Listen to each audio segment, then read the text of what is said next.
ডিম তো অনেকভাবে বানিয়ে খেয়েছেন, তবে এভাবে খেয়েছেন কি না জানি না। একবার এভাবে বানিয়ে খেলে বারবার কিন্তু বানিয়ে খেতে ইচ্ছে করবে। আর বাড়িতে যদি আত্মীয়স্বজন আসে, ঘরে কিছুই না থাকে, তাহলে কিন্তু এভাবে বানাতে পারেন এই অনন্য স্বাদের রেসিপিটি। আশা করছি সবারই খুব ভালো লাগবে। তাহলে আর দেরি কিসের? ঝটপট দেখে নেই আজকের এই রেসিপিটি। প্রথমে আমি একটা বাটিতে কয়েকটা ডিম ভেঙে নেব। এখানে ডিমটা নিজের পরিমাণ মতো ভেঙে নিতে পারবেন, যার যতটা লাগে। আমি 5টা ডিম একে একে ভেঙে নেব। 5টা ডিমেই আমার অনেকগুলো হয়ে যাবে। স্বাদ মতো লবণ দিয়ে দিলাম, এখানে পেঁয়াজ কুচি, লঙ্কা কুচি আর ধনে পাতা, একটু দেব গরম মশলা। এবার ফেটিয়ে নিতে হবে। একটা আমি কাঁটা চামচ দিয়ে ভালো করে ফেটিয়ে নেব। ফেটিয়ে নেওয়া হয়ে গেছে। এবার আমি একটা টিফিন বক্সে কিছু সাদা তেল দিয়ে দিলাম। সাদা তেল দিলে সুন্দরভাবে উঠে আসবে। দিয়ে ব্রাশ করে নিলাম। এবার আমি যে ডিমটা ফেটিয়ে রেখেছি টিফিন বক্সে ঢেলে দিলাম। ঢাকনাটা বন্ধ করে দেব।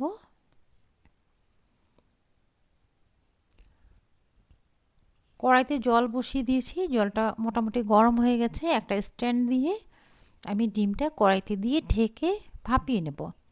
এখানে 25 মিনিট মতো আমি ভাপিয়ে নিয়েছি। এতে করে সুন্দরভাবে কিন্তু ডিমটা সেদ্ধ হয়ে যাবে। এবার গ্যাসটা অফ করে বক্সটা তুলে নেব।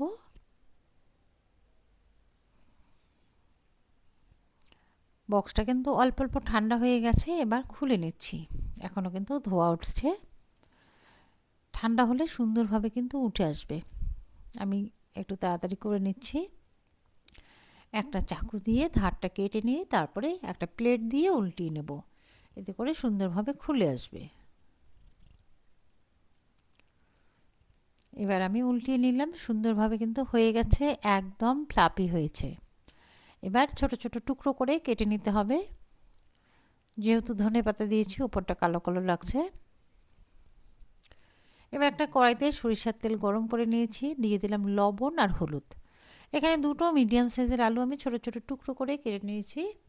আলুটাকে প্রথমে ভেজে নিতে হবে। আলুটাকে একটু ঢেকে উল্টিয়ে পাল্টিয়ে ভেজে নেব। এতে করে আলুটা সুন্দরভাবে সেদ্ধ হয়ে যাবে, ভাজাও হয়ে যাবে। আলুটা আমার হয়ে গেছে, এবার নামিয়ে নেব। আলুটা সুন্দর একটা কালারও চলে এসেছে। ওই তেলে আমি ডিমটা কিন্তু ভেজে নিলাম।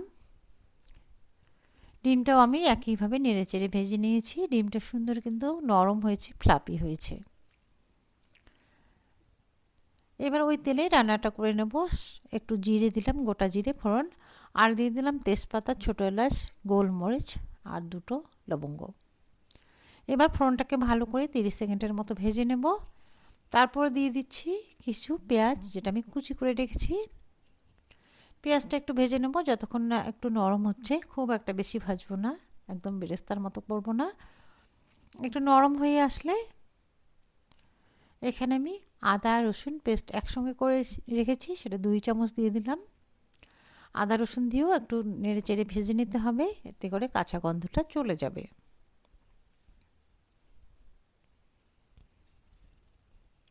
তারপর আমি এখানে একটা টমেটো কেটে রেখেছি, সেটা দিয়ে দেব।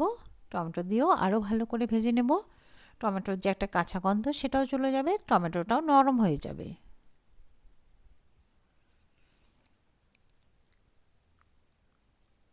এবার দিয়ে দিচ্ছি ছোটো চামচের হাফ চামচ হলুদ গুঁড়ো, 1 চামচ দিয়ে দিলাম লঙ্কার গুঁড়ো, 1 চামচ কাশ্মীরি লঙ্কার গুঁড়ো, হাফ চামচ জিরে গুঁড়ো, হাফ চামচ ধনিয়া গুঁড়ো।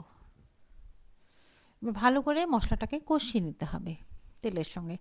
এতে মশলা সুন্দরভাবে কষানো হয়ে যাবে, টমেটো আদা পেঁয়াজ সবার গন্ধ চলে যাবে, আর সবগুলো কিন্তু নরম হয়ে যাবে। মশলা যাতে পুড়ে না যায় সামান্য গরম জল দিয়ে দিলাম। এবার ভালো করে এভাবে কষিয়ে মশলাটাকে নিতে হবে। এতে করে মশলা একদম নরম হয়ে যাবে, পেঁয়াজগুলো গলে যাবে। এখানে আমি হাফ কাপ টক দই ছাঁকনিতে করে জল ঝরিয়ে রেখেছি। এবার টক দইটা দিয়ে দিলাম। টক দই দিয়েও ভালো করে কষিয়ে নিতে হবে।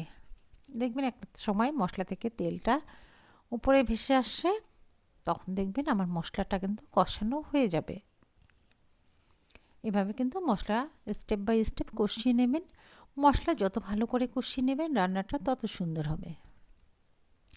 এবার আমি কিছু কড়াইশুঁটি এখানে খুলে রেখেছি, দিয়ে দিলাম। ভালো করে মশলার সঙ্গে কষিয়ে নেব। এবার গরম জল দিয়ে দেব। গরম জল দিয়ে আবারও মশলাটাকে ভালো করে কষিয়ে নেব, এতে কড়াইশুঁটিগুলো সেদ্ধ হয়ে যাবে। একটা ঢাকনা দিয়ে ঢেকে দিচ্ছি। 4-5 মিনিট পর ঢাকনাটা খুলে নিলাম। কড়াইশুঁটিগুলো সুন্দর সেদ্ধ হয়ে গেছে। মশলাটা আরেকটু কষিয়ে নিতে হবে। নিয়ে তারপর আমি যে আলুগুলো ভেজে রেখেছি সেটা দিয়ে দিলাম। আলুগুলো কিন্তু একদম সেদ্ধ হয়ে গেছে, যেহেতু নতুন আলু খুব সহজেই কিন্তু সেদ্ধ হয়ে যায়। আলু দিয়ে মশলার সঙ্গে আর একটু কষিয়ে নিতে হবে। এখনও পর্যন্ত কিন্তু আমি লবণ দিইনি, যেহেতু আমি লবণ দিয়ে আলুগুলো ভেজে নিয়েছি। এবার স্বাদ অনুসারে লবণ দিয়ে দিলাম, কারণ অনেকটা লবণ তেলের মধ্যে ছিল, তাই লবণটা কিন্তু চেক করে দিতে হবে। এই জন্য আমি আগে থেকে লবণটা দেইনি, কারণ বেশি হয়ে যেতে পারে। এবার স্বাদ অনুসারে একটু চিনি দিলাম। এখানে চিনিটা ব্যালেন্স হয়ে যাবে সুন্দরভাবে, যেহেতু টমেটো আর দই দেওয়া আছে। আর যদি কেউ চিনি খেতে না পছন্দ করে দেবেন না। এবার ভালো করে মশলাটাকে আমি কষিয়ে নিলাম। এবার গরম জল দিয়ে দেবো গ্রেভির জন্য।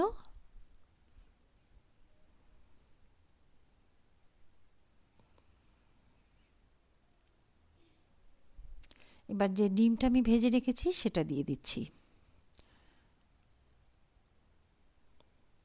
এভাবে একবার রান্না করে দেখবেন, খুব টেস্টি হয় আর রান্না করতেও খুবই সোজা।